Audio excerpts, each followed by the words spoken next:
Las opiniones vertidas en este espacio por la producción y dirección del programa son de exclusiva responsabilidad de sus autores y de quienes intervienen en ellos.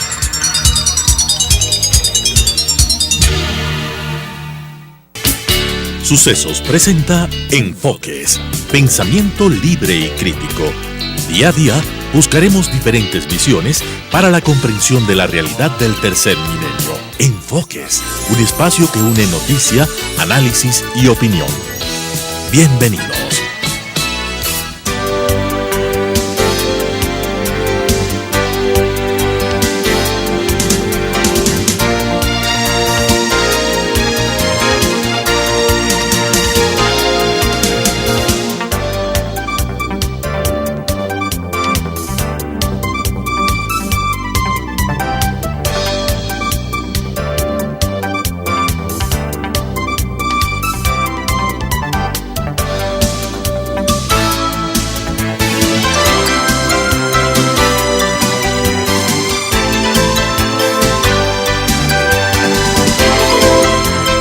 Estar con nosotros. Damos la bienvenida en este momento a Ana María Vargas, ella es la secretaria ejecutiva de la Fundación El Churo, y a Marlon Vargas, quien es presidente de la CONFENAIE, todo aquello que tiene que ver con Amazonía, es Ana María Acosta, perdón la confusión. Queremos darles la bienvenida y que nos comenten en qué consiste este Encuentro Nacional de Comunicación Comunitaria.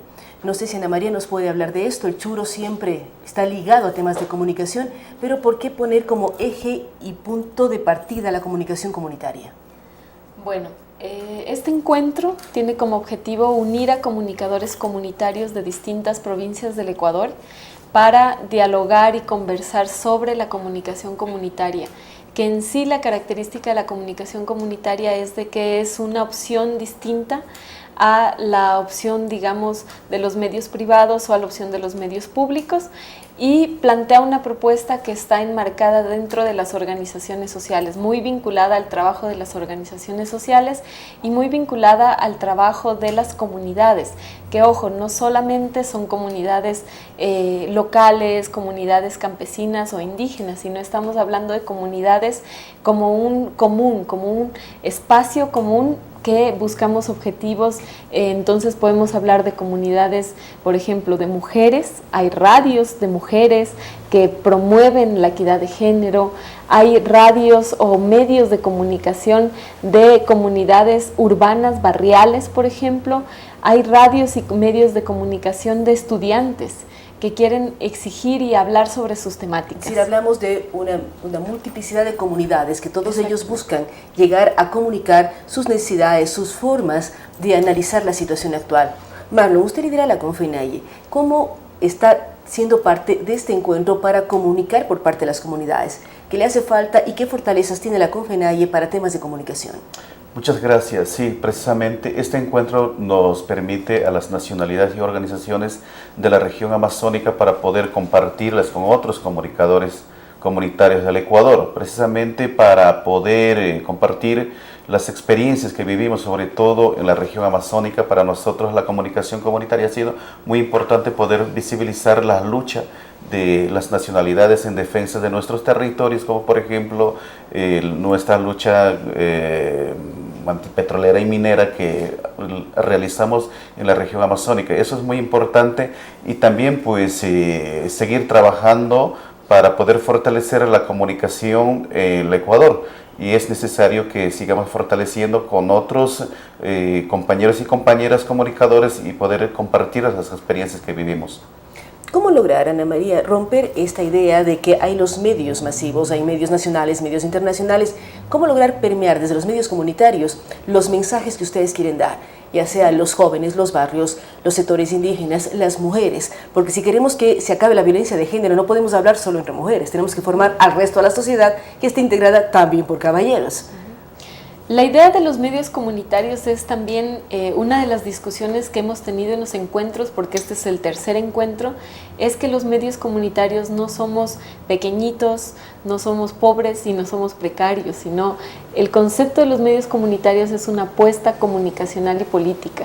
Entonces, cuando hablamos de medios comunitarios, hablamos también de medios nacionales que podemos ser, que de hecho en la ley de comunicación no existe una restricción de cobertura para los medios comunitarios. Y ahora con las nuevas tecnologías el mundo está abierto, es decir, a través de Twitter, Facebook, YouTube, cualquier cosa que uno ponga en la red tiene alcance no nacional, es alcance global. Internacional, claro. Entonces, los medios comunitarios tienen una capacidad también de amplificarse a otros lugares. Por eso es que una de las cosas que se plantea en el encuentro es la articulación entre distintos medios de comunicación a nivel nacional, porque creemos que las propuestas comunitarias, cuando se articulan, tejen, hacen un tejido que fortalece la comunicación nacional, y además la comunicación puede ser también internacional en las redes internacionales que hay en América Latina de medios comunitarios, porque en América Latina, por ejemplo, las radios comunitarias han tenido una historia muy fuerte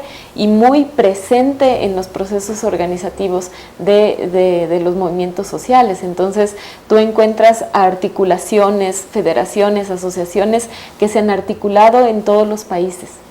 El tema de la radio es algo que está presente en toda América Latina, bien lo recuerda Ana María. Uno mira desde las personas que se levantan en el campo, 4 de la mañana prenden la radio. O sea, están conectados fundamentalmente vía radial. ¿Cómo hacerlo, Marlon? ¿Cómo lograr permear, aglutinar, unir y generar mensajes en común y que sean entendidos y transmitidos a diferentes lugares, mucho más allá de la Amazonía ecuatoriana? Yo creo que es importante, como decía la compañera Ana Costa, las radios comunitarias o las nacionalidades no podemos ser así solamente para nosotros. Yo creo que la interculturalidad, la plurinacionalidad que se plantea, yo creo que hay que hacer una comunicación desde los territorios, pero también hacia afuera, porque yo creo, solo ahí podemos interpretar y podemos vivirlas, la interculturalidad que se ha planteado en tema de comunicación. Desde la Amazonía, por ejemplo, ¿qué es lo que ustedes quisieran que conozca el Ecuador y el mundo? Porque a veces uno ve con unos ojos la Amazonía como generadora de recursos, petroleros, mineros, pero ¿qué es los nativos, quienes viven allí, nacieron allí, han generado una serie de cosas? ¿Qué es lo que quieren que nosotros aprendamos desde otras latitudes? La lucha por la vida. No estamos luchando cuando luchamos por los territorios, por nuestros espacios de vida. No quiere decir que estemos luchando para nosotros, no más para las nacionalidades, sino para todos. Yo creo que es un mensaje de lucha que nosotros emprendemos como nacionalidades desde los territorios afuera. Por ejemplo, la comunicación que estamos realizando, nuestra participación en COP22, es muy importante que la región amazónica esté representando pues, a 9 países, ¿no es cierto?, en ese encuentro. Yo creo que de este espacio, yo creo también hay que llevar ese mensaje. Yo creo que es también seguir creando conciencia colectiva, ¿no es cierto?, a través de la comunicación, pero desde los territorios afuera. Es decir, generar una conciencia colectiva para que los miremos con otros ojos. Ana María, ¿cómo ser parte? ¿Cómo asistir? ¿A qué horas empiezan hoy? ¿En qué campus están trabajando? ¿Cuántos días va a llevarse a cabo este encuentro de comunicación comunitaria? A ver, el encuentro de comunicación comunitaria empieza hoy día. Desde las 9 de la mañana hay un espacio interno que se necesitaba inscripción de comunicadores y comunicadoras comunitarios de todo el país. Este espacio va a ser en Universidad Andina y es un espacio de discusión y debate de los comunicadores comunitarios de las organizaciones. Quiero hacerle una pregunta aquí. ¿En qué diferencia un periodista de un comunicador comunitario?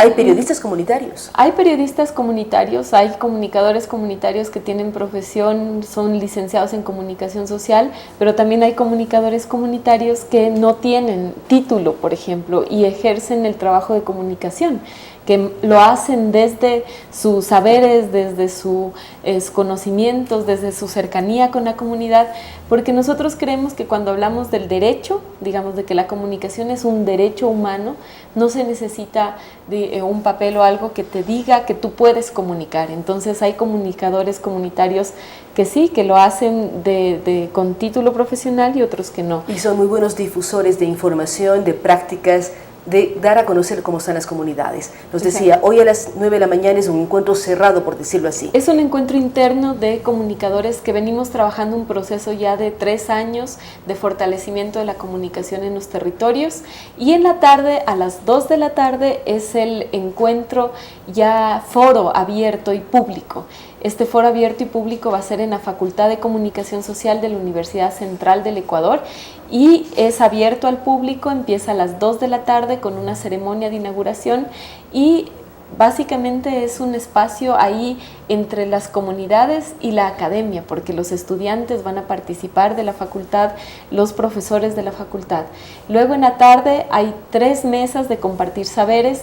Estas mesas de compartir saberes tienen la característica de tener a expositores que comparten sus experiencias en comunicación comunitaria.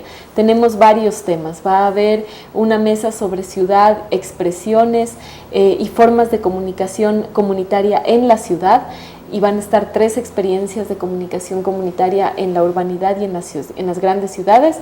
Va a estar una mesa sobre el tema de comunicación, género y feminismo, que van a estar ahí compañeras contando la experiencia de 3 propuestas de comunicación en distintos canales, una digital, una radial y unas compañeras que están haciendo una marcha de Vivas Nos Queremos, que van a contar su estrategia de comunicación y cómo se han articulado a través de el espacio del Internet.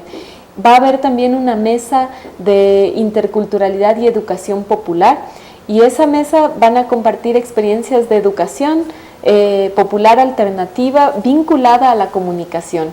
Eso va a ser hoy día en la Facultad de Comunicación.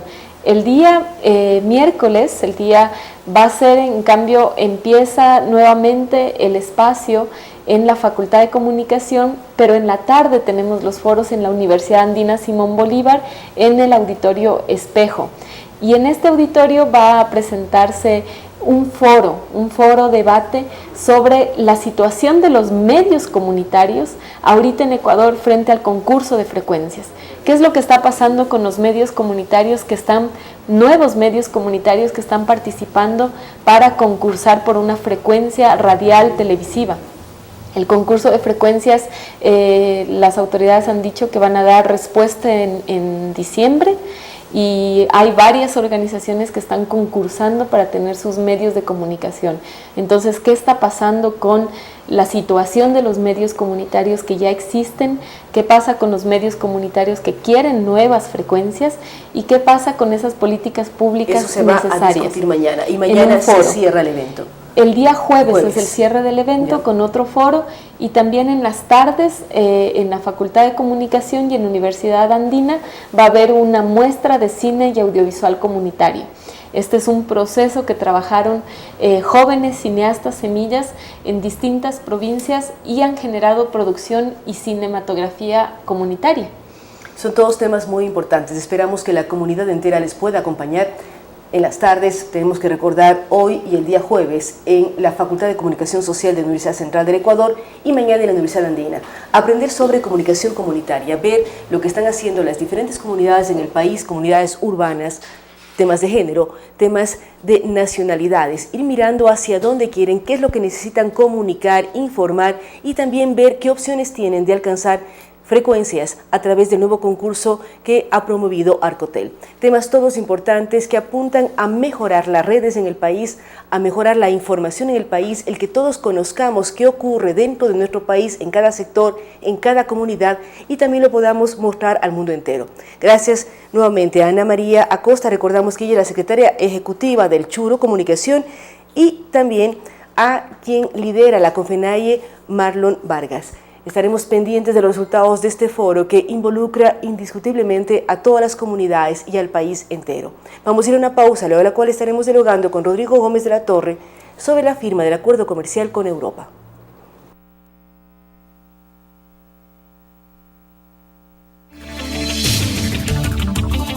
Con estas ideas y opiniones, regresamos con Enfoques.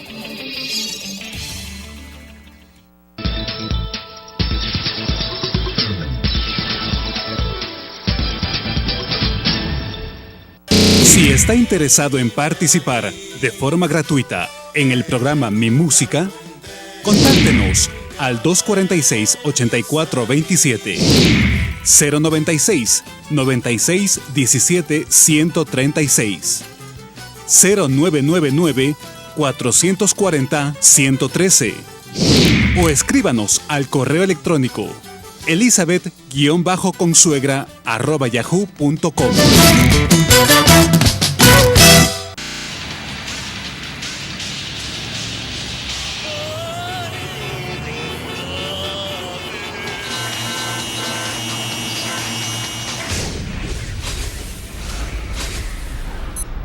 Tómelo con calma.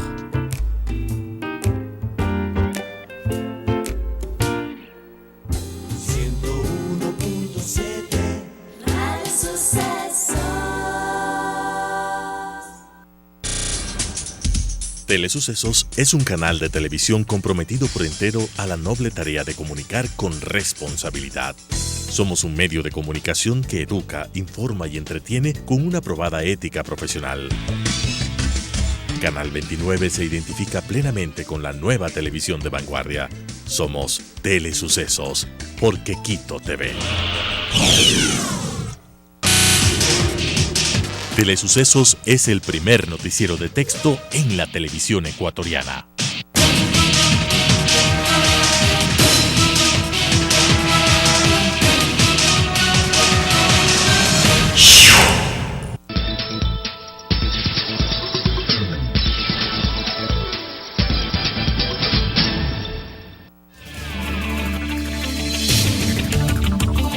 Con nuevas ideas y opiniones, estamos de vuelta con Enfoques.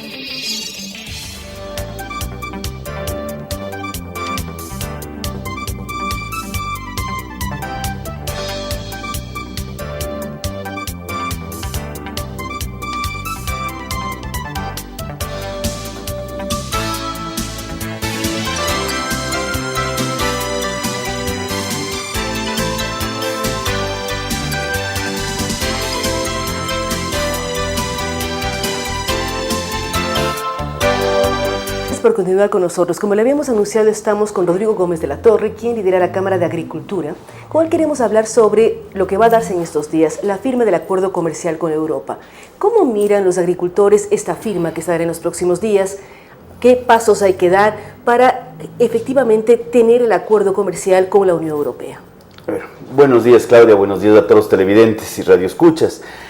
A ver, ¿qué tenemos? Tenemos el día 11 de noviembre, primeramente, ya luego de un proceso de varios años, la firma con la Unión Europea. Ya finalmente nos sentaremos, Ecuador, Unión Europea, a suscribir el convenio.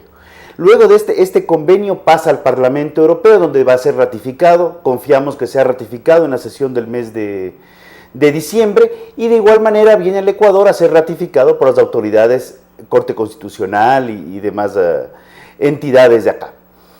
¿Qué hay con respecto al tema del acuerdo? Hay mucho optimismo, definitivamente. ¿Por qué? Porque permitimos tener más mercados. En vez de estar pensando en un mercado de 14, 15 millones de ecuatorianos, podemos estar pensando en un mercado de varias decenas de millones de consumidores. Y claro, el Ecuador ya de por sí exporta gran parte de su oferta hacia Europa, más o menos un 26%, sí, cerca del 50%, a veces un poco más, a veces un poquito menos, entre Estados Unidos y Europa. Entonces creemos que el acuerdo comercial es altamente positivo. Inicialmente no es que vamos a ver un impacto sustancial, había mucha incertidumbre. Ante la no firma del acuerdo, se creaban barreras y se subían aranceles a los productos ecuatorianos. Y eso sí era inmediato, es decir, arrancábamos el 2017 exacto, con nuevos impuestos. Iniciábamos el 2017 con nuevos impuestos. Para ingresar. Y ahí perdíamos competitividad. Más aún, porque ya el Ecuador ha encarecido profundamente sus costos de producción y perdíamos más competitividad. Si en este momento ya esos aranceles que podrían haber llegado, que estábamos con ventajas a través de los SGP Plus con Europa, ya no los vamos a tener, pues nuestra oferta exportable se mantendrá libre de aranceles para ingresar a Europa. Obviamente, todo lo que tiene que ver con comercio se sustenta en el principio del trueque ancestral y vamos a tener que ver que van a venir productos al Ecuador también. En este punto, Rodrigo siempre habla del mundo ganadero y el mundo de los lácteos. ¿Cuán competitivos somos frente a Europa cuando uno piensa en Holanda, generador de lácteos? ¿Van a venir también ese tipo de productos de Ecuador? A ver, yo creo que tenemos ahí ya que comenzar a ver las otras cosas. Tenemos dos opciones, o vemos el vaso medio lleno o lo vemos medio vacío. Si lo vemos medio vacío, vamos a ver los problemas que el acuerdo nos genera y que podrían llegar lácteos. Hay que reconsiderar que la leche líquida, leche en polvo, yogures, están fuera del acuerdo. Y hay un proceso de desgravación a 15 años plazo. Es decir, en el acuerdo inicial eso no consta. Exacto, no consta y hay un proceso para poder ser más competitivos. Ahí es donde hay que trabajar ahora. Veamos cómo los quesos ecuatorianos, denominación de origen, valor agregado de origen, el mismo hecho de que nosotros tenemos una ganadería donde fundamentalmente está criada en base a pastoreo, eso hablamos de bienestar animal, altamente reconocida en mercados especializados europeos. Es decir, podemos competir con productos lácteos nosotros en Europa. ¿En qué se diferencia la ganadería de pastoreo a la que está en establos? A ver, el impacto ambiental que tenemos en la ganadería de establos es mucho más alto.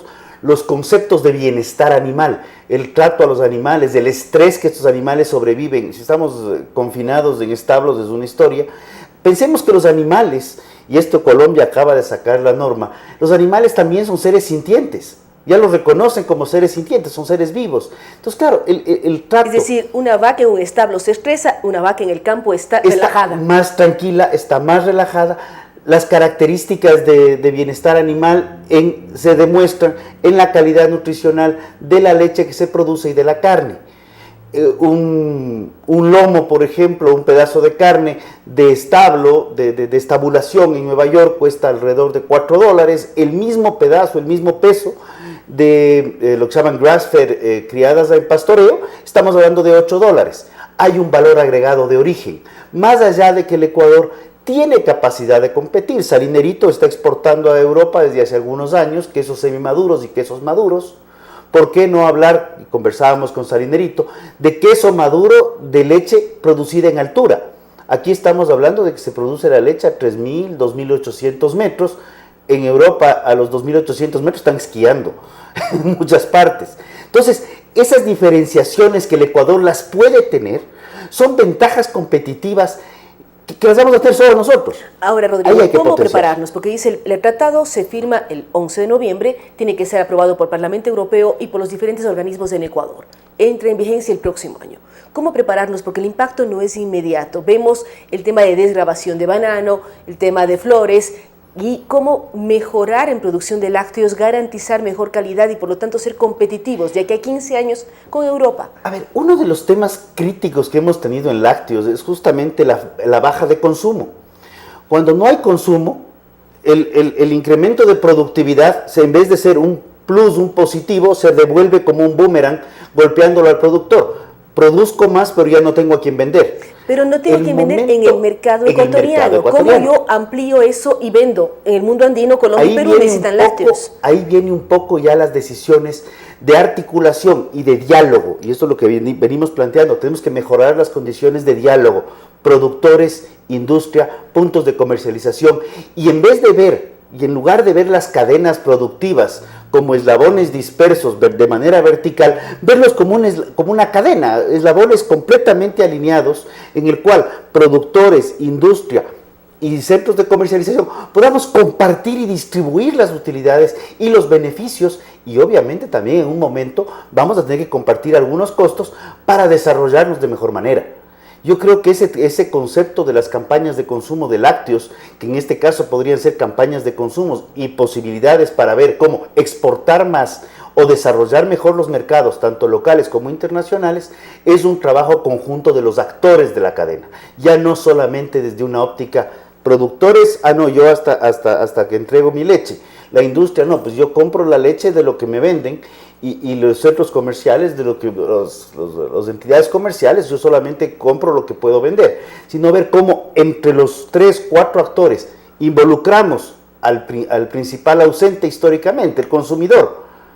Cuando hablamos de las cifras de desnutrición, por ejemplo, y hablamos de la leche la combinan y el Ministerio de Salud la trata como que fuera una bebida, o sea, una gaseosa con la leche. No, la leche es otra cosa, la leche es un alimento completo, es un alimento líquido. Podríamos estar combatiendo problemas de desnutrición en el Ecuador en términos reales y prácticos. Pero habría que hacer una campaña en donde se involucre el consumidor, el Ministerio de Salud, pero también los médicos, porque lo primero que uno dice, no tome cuando se enferma, es leche.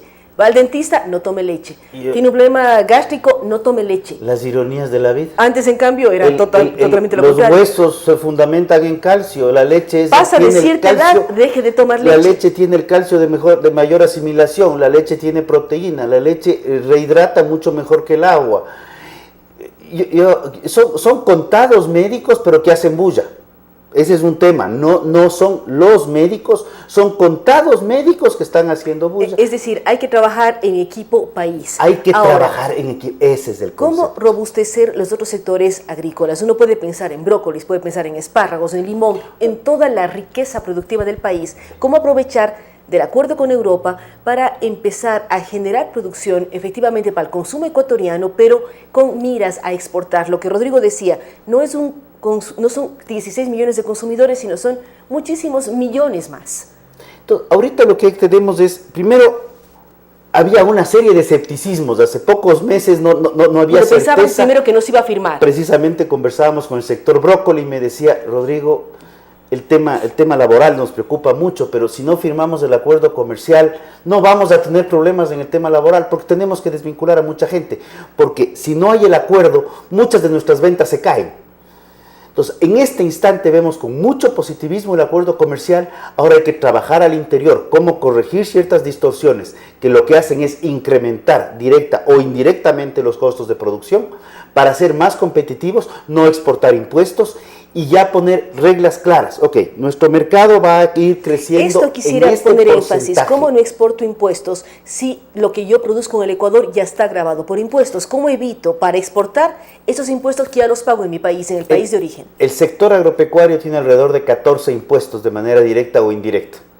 Estamos planteando precisamente que ya es hora de que el Ecuador, al igual que lo tiene el mundo entero, inclusive países como África, revisiones tributarias e impuestos únicos, no el impuesto único a la renta, impuesto único general. Hace algunos años, por ejemplo, cuando uno tenía la cédula de agricultor como miembro de la Cámara de Agricultura, centros agrícolas y asociaciones, uno se presentaba a comprar alambre de púas, por ejemplo, y la cédula le exoneraba del IVA. Entonces, todos estos impuestos, IVAs, patentes municipales, que ya se está trabajando, pese a que los municipios todavía estamos con algunos desacuerdos, impuesto a la salida de divisas, que si bien se dice que se compensa cuando uno importa un insumo que está a mucho menor costo, lo está pagando de manera indirecta e inclusive con gastos administrativos adicionales. Todo ese tipo de cosas hay que repensar la agricultura. No es de gratis que Europa, Asia, África, Estados Unidos, países del primer mundo, países donde la soberanía y seguridad alimentaria se han considerado como ejes fundamentales, sean países que tengan un trato preferencial tributario para el sector agropecuario y sector rural. ¿Por qué? Porque el sector rural depende de factores externos totalmente impredecibles, como tienen que ver factores climáticos. Tenemos un efecto cambio climático que es una realidad, donde tenemos factores como sequías, plagas. No tenemos un clima controlado. Nosotros nunca hemos tenido. Siempre los agricultores ven al cielo, llueve o no llueve, hace viento o no hace viento, hay heladas o no. Una helada, por ejemplo, necesitamos desarrollo tecnológico, investigación e innovación. Se está trabajando en este momento en genética para desarrollar cultivos de maíz que sean resistentes a las heladas. Hay ciertas cosas que el Ecuador está todavía muy atrás. Tenemos que realmente sentarnos, como Cámara estamos trabajando en un documento para presentar al gobierno, a los candidatos, a la sociedad en general, de forma de poder decir, señores, repensemos la agricultura. Y además todos los candidatos hablan de que hay que mirar nuevamente hacia el mundo agrícola como un espacio en donde el país recibe recursos, genera recursos y genera la famosa soberanía alimentaria. Claro, pero es que tenemos que repensar y volver al agro definitivamente, pero no volver al agro solamente cuando se nos cayó el precio del petróleo y la agricultura es la única que está sosteniendo la dolarización y está sosteniendo la economía del país. Más del 60% de la agroexportación, que es la que genera divisas y sostiene la economía, sale del sector agropecuario. Entonces, cuando estaba el petróleo alto, el agro estaba en el olvido. Se cayó el petróleo, el agro se sigue sosteniendo por esfuerzo privado. Y eso hay que reconocer. El sector agropecuario es fundamentalmente un esfuerzo privado. Han habido ciertas cosas que te entrega algo de URI en este momento, que te doy un crédito al 12%, porque ese es el crédito que nos da Ban Ecuador a los pequeños productores. Entonces, y pequeño estamos hablando de facturaciones de $100,000, $150,000, no estamos hablando de 10,000 al año, estamos hablando ya, hay que ir viendo cómo repensar el tema. Crédito oportuno, pero crédito que tenga acorde a la realidad. Crédito, innovación y tecnología y acuerdos claros para todos los sectores. Y analizar también qué pasa con la ley de aguas y la ley de tierras. ¿Qué ocurre con estos dos cuerpos jurídicos? La ley de aguas está aprobada, está vigente. Hay muchos temas que no se han actualizado. Se derogaron todas las concesiones de aguas que habían. Muchas se han renovado para las autorizaciones, que es ahora, otras no tanto. Falta un par de capítulos que preocupan al sector porque hay un supuesto incremento importantísimo en el costo del agua. La ley de tierras se ha planteado en este momento, es un misterio, es una ley altamente discrecional o posiblemente discrecional. La Autoridad Agraria Nacional, entendida como el Ministerio de Agricultura, es quien determina la sanción, sanciona, expropia, redistribuye y todo. Nos dice qué producir, dónde producir, cuánto producir, y si no cumplimos... ¿Y qué pasa con la experiencia del agricultor en el campo? No pasa nada, no está involucrado. Hay un reglamento que tenía que salir 90 días, me parece que es 90 días o 120 días más tarde, igual no importa los plazos, el reglamento no se conoce nada, hemos conversado varias veces con el ministro Ponce, íbamos a dialogar sobre el reglamento, expusimos las preocupaciones que teníamos sobre la ley de tierras, y no ha habido absolutamente nada. Sabemos que hace 2 meses el reglamento migró de Agricultura a la Presidencia de la República y revisamos el Lexis, digamos así, todos los días a ver si se ha publicado. No se ha publicado al momento, veamos qué pasa.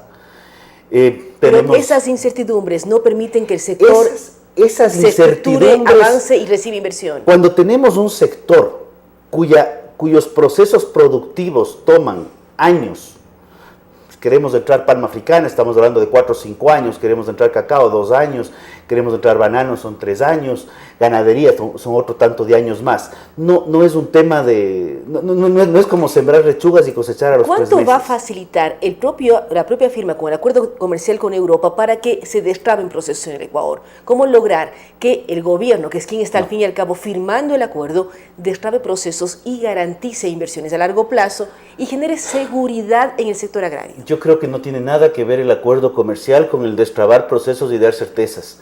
El destrabar procesos y dar certezas, bajar el cambio normativo permanente, estabilizar las normas, depende de voluntad política, no tiene nada que ver el acuerdo con quien sea.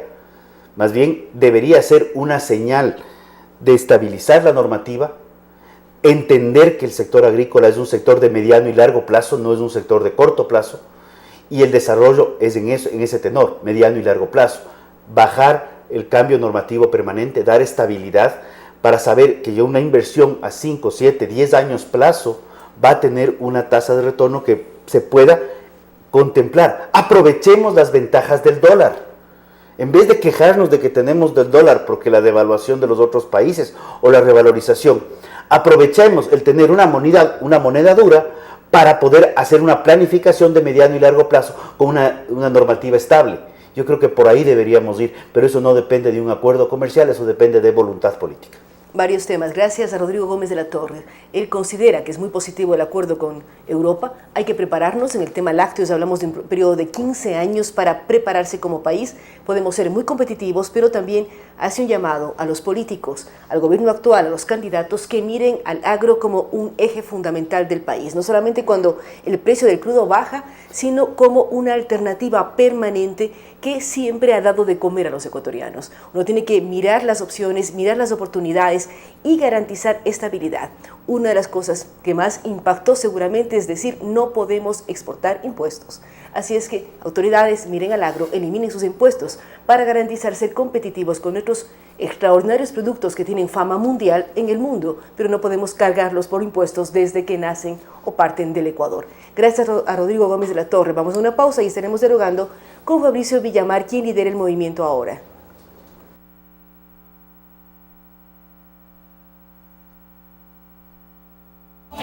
Con estas ideas y opiniones, regresamos con Enfoques.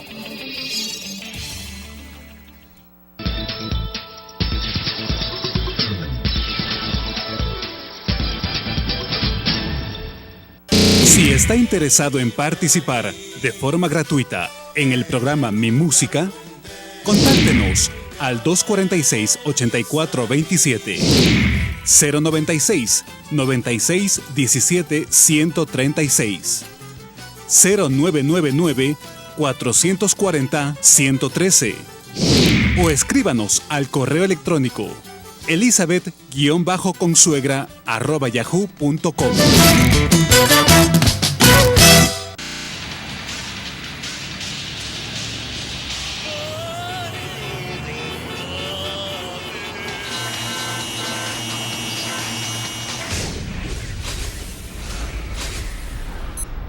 Tómelo con calma.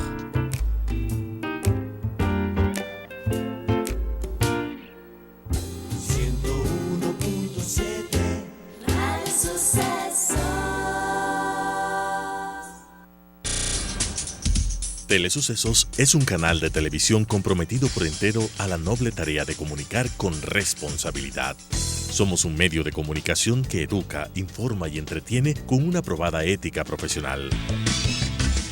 Canal 29 se identifica plenamente con la nueva televisión de vanguardia. Somos Telesucesos, porque Quito TV. Telesucesos es el primer noticiero de texto en la televisión ecuatoriana.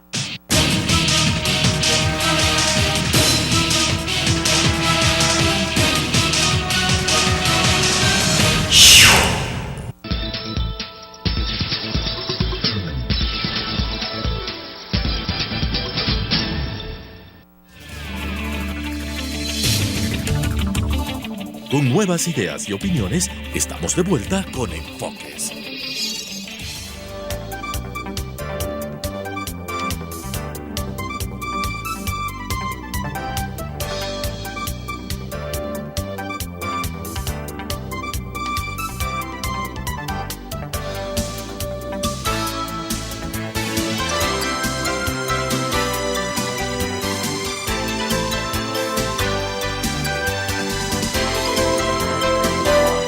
Gracias por continuar con nosotros. Damos la bienvenida a Fabricio Villamar, quien lidera el movimiento ahora, un movimiento provincial aquí en Pichincha. ¿Cómo mirar lo que está pasando en el campo electoral?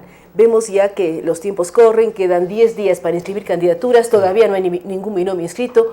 ¿Cómo mirar lo que está pasando y qué debe hacer y cómo analizar como electores las posibilidades de los candidatos para la Asamblea, para el Parlamento Andino y para la Presidencia de la República? Hola Claudia, buenos días, amigos, amigas, buenos días. A ver, yo siento que lo que nos está pasando es que a pesar de conocerse las fechas, no hubo una sola organización política que esté lista para enfrentar este proceso. Pero nunca, ni de la oposición. Nunca ha habido eso, siempre esperan el último día para. Sí, pero no es un acto voluntario.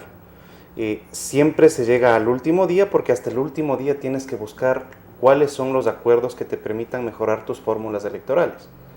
En tal sentido, aún no se han anunciado varios de los binomios que serán necesarios para que se cierre este proceso. No se han anunciado las listas provinciales, ni han terminado de darse sorpresas. Yo creo que es cuestión de esperar al menos esta semana para poder tener un cuadro un poco más claro. ¿Por qué se espera esto si hemos tenido meses de preparación? Hay candidatos que ya arrancaron las precampañas hace años. Uno puede pensar en el propio Guillermo Lasso, puede pensar en Álvaro Noboa, que ayer llamaba a la unidad de los 4 para unificar oposición y enfrentar al correísmo. A ver, porque lastimosamente ninguna organización política en el país es suficientemente fuerte y organizada como para enfrentar este proceso sola, o con probabilidades de éxito, a menos que abra las puertas y converse con el resto. Si es que eso no se da, realmente lo que te garantizas es una derrota segura. Por lo tanto, si es que los ecuatorianos han estado pidiendo la unidad desde hace tantos años, y esta se ha ido dando poco a poco en cada una de las plataformas que se han venido dando, y se van a seguir dando. Pero se da unidad y se separa la unidad. Si uno piensa en estos últimos 12 meses, ¿cómo se han unido y se han separado fuerzas políticas? Porque están por un lado, están por otro. ¿Cómo entender esos reacomodos? ¿Son lícitos en política? Muchas veces la ciudadanía critica que el candidato X o el partido Y que apoyaba a determinado candidato, de pronto se cambian al otro lado. ¿Cómo entender eso en la política, esos reacomodos? Cuando se cambian al otro lado es bastante difícil de explicarlo. Cuando lo que haces es sostener principios, y sostener estos principios en cualquier parte, la cosa no cambia.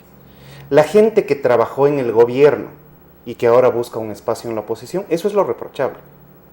Si es que en cambio desde los lados de la oposición hay gente que se ha mantenido en uno u otro lado y sigue en la pelea, pues... Y se mantiene en oposición, es decir, se mantiene en la misma orilla del río, por decir así. Ahí no tienes este sesgo desde la ciudadanía de decir los camiseteros, porque lo que puedes defender es un principio. Este es otra cosa.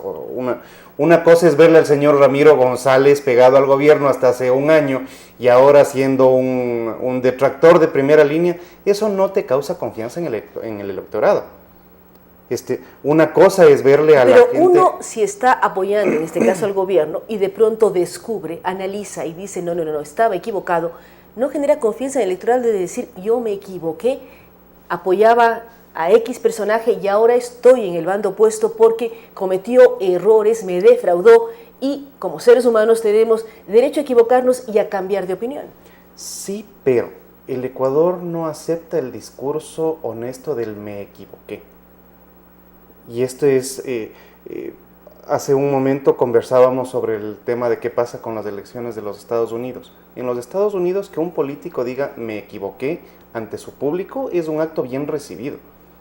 En el Ecuador, un político que dice me equivoqué da paso para que la comunidad termine de arruinar su carrera. No existe el me equivoqué en la política ecuatoriana. No existe el me equivoqué de pronto, pero sí existe si yo seguía a determinado personaje y ese personaje se equivocó, yo puedo tomar la opción de separarme. Sí, siempre y cuando tú hayas planteado principios. Y eso es lo que nos está pasando en el Ecuador. La definición de listas, la definición de cómo van quedando los binomios termina siendo simplemente un acuerdo de reparto de puestos.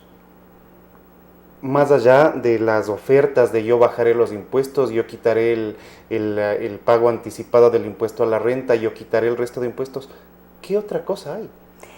¿Por qué se ve como país, como ciudadanos, mal el tema de reacomodo de puestos? Es decir, que de pronto negocian las primeras candidaturas a la legislatura, se ve, hay un manejo extraño y de pronto hay candidatos que nunca esperábamos que sean candidatos y quienes a veces se quedan fuera cuando tenían muchas opciones. ¿Cómo entender este reacomodo y este estructurar de listas que se escapa de la comprensión de quienes hacen análisis político y de quienes están en la política también? Depende de la credibilidad. Si es que tú haces un ejercicio de memoria de dónde ha estado qué persona y cómo le ha ido en su función pública, la comunidad perdona. Pero la comunidad tiene memoria en el Ecuador. Parte de las cosas que tienen que hacer ustedes desde su profesión es precisamente buscar la memoria del Ecuador. Vamos recordando algunos casos. Paco Moncayo comenzó siendo candidato por la Izquierda Democrática. Luego fue candidato por el Partido Municipalista. Luego fue candidato por la Ruptura y ahora regresa a la Izquierda Democrática. Y sin afiliarse además, nunca se ha afiliado. Sin afiliarse, exactamente. ¿Alguien puede reclamarle? No, porque ha mantenido siempre una posición desde el centro izquierda hacia la izquierda y siempre ha estado cercano a esas posiciones de gobierno. Otra cosa sería si es que le tuvieras a Paco Moncayo golpeando las puertas de Álvaro Noboa. O sea, pero sí hemos escuchado al propio Paco Moncayo apoyar al presidente Correa, apoyar la nueva constitución, votar a favor de los proyectos de ley presentados por la Presidencia de la República en la Asamblea. Entonces ahí es cuando a veces uno no entiende qué está pasando en política. Bueno, queda clarísimo. O sea, estuvo siempre en ese sector y de ese sector no se sale. Posiblemente tiene otro discurso, pero a eso me refiero con que la ciudadanía no termina de castigarle porque no existe un viraje brusco. Se mantiene siendo un correísta light. Ahora en estas elecciones lo que vamos a tener es el correísmo en su receta original o un correísmo light que lo representará Paco Moncayo. Pero busquemos otros ejemplos y vas a tener gente que, o sea, si es que el viraje ha sido excesivamente brusco, es decir, desde estar en el gobierno, pasarse al otro lado, como es lo que le puede suceder a algún candidato que venía desde la izquierda y busca ahora apoyos en la derecha, eso la gente lo castiga. En cambio, la gente que mantiene su línea de pensamiento independientemente de cuál sea la bandera política que le cobije, esa es otra historia, la gente puede reconocer eso. ¿Cómo mirar lo que puede pasar en febrero? Este momento sabemos cuántos electores somos, se va a empezar a integrar las juntas receptoras del voto. Ayer escuchábamos al Consejo Nacional Electoral que además tiene un problema, no saben, todavía les falta el software y un tema de máquinas y equipos para el conteo. ¿Cómo confiar primero en el organismo electoral y cómo garantizar la voluntad del pueblo en las urnas? No puedes confiar en el Consejo Electoral. Tú tienes un padrón sobreinflado que adicionalmente fue escondido casi durante un año a las organizaciones políticas nacionales, un Consejo Nacional Electoral que se esconde de reunirse con las organizaciones políticas, a pesar de los múltiples llamados que hemos hecho. La proyección de habitantes y la proyección de votantes en base al censo del año 2010 no da para que tengas en el padrón alrededor de 12 millones de personas. Este rato tenemos 12.816.698 electores. Así es. Sin embargo, la población en edad de votar no pasa de los 10 millones y medio. Por lo tanto, tomando en cuenta que partimos desde los 16 años. Exactamente. Por lo tanto, tienes ahí un problema que no ha sido dilucidado. Si la primera parte de la pregunta era si puedes confiar en el Consejo Nacional Electoral, no puedes confiar en el Consejo Electoral. ¿En qué es lo que puedes confiar? ¿En qué puedes confiar y qué hacer como organizaciones políticas para cuidar la voluntad popular? No existe ninguna organización política que tenga capacidad por sí misma de control de todo lo que pasa urna por urna. De tal manera que... Pero al menos en eso se van a unir. En eso hemos estado trabajando y existen declaraciones de buena voluntad de que podamos todos participar cuidando los votos de los ecuatorianos, que me parece que esta es una definición diferente, es decir, no hay que cuidar los votos de los partidos, hay que cuidar los votos de los ciudadanos y que el resultado sea el que los ciudadanos quisieron, no el que quiere el dueño del Consejo Nacional Electoral. Por otra parte, si es que las organizaciones políticas no tienen la capacidad suficiente como para poner una persona en cada una de las mesas en el Ecuador, son 40.900 mesas si no me equivoco. Ahora imagínate, 40.900 mesas, hombres y mujeres. Si ninguna organización política tiene esa capacidad, entonces les toca a los ciudadanos hacer un acto de control de qué es lo que pasa con su voto. No solamente con el acta, porque me parece que esto es lo verdaderamente importante, sino que en el acta tiene que anotarse exactamente qué es lo que pasó en el conteo de votos. Y el conteo de votos es público. No hay forma de que te declaren un conteo de votos cerrado de ciérreme la puerta que aquí contamos entre nosotros. No funciona así. La ley te dice que el conteo de votos es público y tiene que ser cantado, exhibiendo cada papeleta. Si los ecuatorianos están cansados de lo que ha pasado durante estos últimos 10 años, se darán 5 minutos para esperar el cierre de la votación y quedarse al conteo de las papeletas y que los datos que se levantan sean los que constan en el acta. Entonces, cuando los partidos ya no alcanzan a hacer esto, lo único que te queda es confiar en los ciudadanos. Confiar en los ciudadanos, pero también informar a los ciudadanos. ¿Cómo vincular partidos políticos y ciudadanía para saber todo lo que involucra este proceso electoral? Porque no es solamente ir y votar. Yo creo que todo ahí lo que tienes un involucra, de gran pronto vacío. hay una consulta de por medio del tema de los paraísos fiscales o el pacto ético denominado. ¿Cómo enseñar a la gente para qué va? ¿Para qué es parte de un proceso electoral? ¿Qué significa democracia en resumidas Yo creo que cuentas? ahí hay un gran vacío en donde la gente piensa que la democracia es ir a hacer una raya en un papelito cada 2 años y ahí se termina su función como ciudadano. Y la democracia es una activación permanente y es una responsabilidad permanente de todas las personas que quieren involucrarse en la vida de su estado, porque si es que no participas tú en la vida de tu estado, no te quejes. Si no ayudas, no te quejes. Si crees que la política es mala, métete y participa en la política y mejórala. Porque si es que la gente Pero buena ¿cómo- no se cómo mete en se la rompe política, la idea? termina siendo gobernada por los peores. Pero ¿cómo se rompe la idea de que la política es igual a personas que no son buenas, que son malas, que son aprovechados? Es la idea que tiene la enorme cantidad de población en el país. Político igual a persona mala y corrupta. Claudia, hay periodistas buenos y hay periodistas malos. Hay médicos buenos, Eso hay no médicos hace malo el malos. periodismo. Hay médicos buenos y hay médicos malos, eso no hace mal a la medicina. Y hay políticos buenos y hay políticos malos y eso no hace mal a la política. La gran diferencia está en que o haces política o te la hacen. Entonces, si es que la gente quiere cambiar este país, que milite, que escoja, se siente más de izquierda, más de derecha, quiere trabajar más por la ciudad, más por el país, escoja, pero participe. Caso contrario, se quedan arriesgándose a que cualquier persona poco calificada y con antecedentes ¿Y qué preparación, éticos hacia allá menores, queríamos ir, qué preparación debe tener un político o un posible candidato? ¿Qué debe exigir el electorado de una persona que se pare al frente de ellos y les diga, voten por mí? conocimiento y credibilidad. El conocimiento es lo que te permite saber pararte al frente con una propuesta, porque no se trata solamente de ponerte a la persona conocida, porque tú puedes garantizar que un buen director de fútbol en el Ecuador puede llegar al Congreso, una reina de belleza puede llegar al Congreso, un buen cantante o un mal cantante puede llegar al Congreso, pero eso no te garantiza que tú tengas un Congreso de calidad, ni te garantiza credibilidad en lo que esta persona plantea. Parte de lo importante que hay que hacer en este país es recuperar la calidad en la política. Y la política se recupera evitando mandar a cualquier persona al Congreso, o a la presidencia, o a la alcaldía, o a las concejalías. Entonces, si lo que quieres es votar por el conocido, bueno, o sea, puedes escoger a un bailarín, a un cantante, a una reina o a un músico. Puede pasar. Si lo que quieres es legislación de calidad para sacarte adelante la ciudad, la provincia o el país, comienza a escoger a la gente que vale la pena.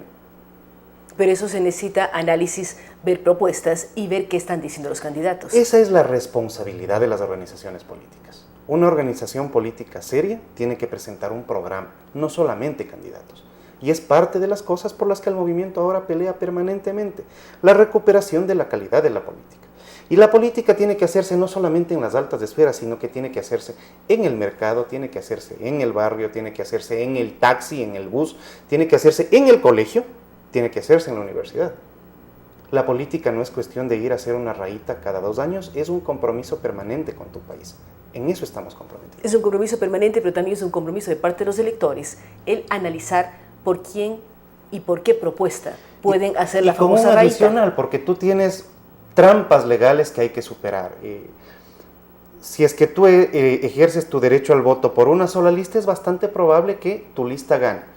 Hay gente que piensa que lo mejor que puede hacer es darle un pedacito de voto a 3, 4, 5 candidatos. Buscando los mejores hombres y mujeres que los representen. O los listas. más vistos, o los más conocidos, y ahí es cuando comienzas a tener un problema. Entonces, lo que necesitas es identificar qué organización política pelea por qué. Hay una organización política que pelea por tener subsidios, por tener aranceles, por tener rebajas, por tener, qué sé yo, alguna prebenda. Y hay otras organizaciones políticas que más bien te plantean la necesidad de que tú te hagas cargo de tu vida y que el Estado se plantee lo menor posible de injerencia en tu vida. Y la gente tiene que tomar una definición sobre eso. Caso contrario, yo me reúno con dirigentes barriales con alguna frecuencia. Les preguntaba, ¿y por quién votó usted en el 96? Por el loco. Y en el 98 por el Yamil, y en el 2002 por el Lucio, Y en el 2006 por Papi Correa, si está ideológicamente votando así, ¿qué espera? Y por eso es que cuando usted se acerca a buscar respuestas, nadie le contesta porque usted no ha sido parte de ningún proceso, nunca. Son temas importantes que debemos tomar en cuenta. ¿En qué línea política estamos? ¿En qué sector estamos? ¿Qué esperamos de un Estado? ¿Qué esperamos de una autoridad? Es hora de meditar. Todavía no sabemos quiénes o cómo se conforman las listas. Esperamos que la próxima semana ya se empiecen a mirar con otros ojos estos temas, saber quiénes son los binomios, qué propuestas tienen y meditar, trabajar y ser parte de. No podemos decir no nos gusta la política cuando al fin y al cabo nos van a gobernar por los próximos 4 años. Así es que mucho cuidado con ello. Gracias a Fabricio Villamar por su análisis, por la preocupación que demuestra frente al Consejo Nacional Electoral, pero también por el llamado de atención a los ciudadanos. Tenemos que ser parte de involucrarnos, buscar qué queremos y por lo tanto saber en febrero cómo podemos optar por una opción de las múltiples que se presentarán en las papeletas para las votaciones. Gracias nuevamente por estar con nosotros. Gracias a nuestros invitados, gracias a nuestros auspiciantes, a Cheviplan, a Movistar, Universidad Internacional del Ecuador y a MAPS. Con ustedes hasta el día de mañana.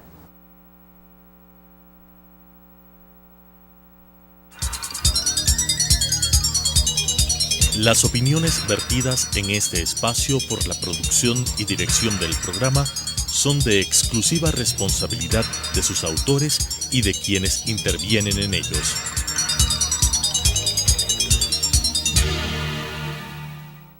Sucesos presentó Enfoques. Pensamiento libre y crítico. Día a día buscaremos diferentes visiones para la comprensión de la realidad del tercer milenio. Enfoques, un espacio que une noticia, análisis y opinión. Hasta la próxima.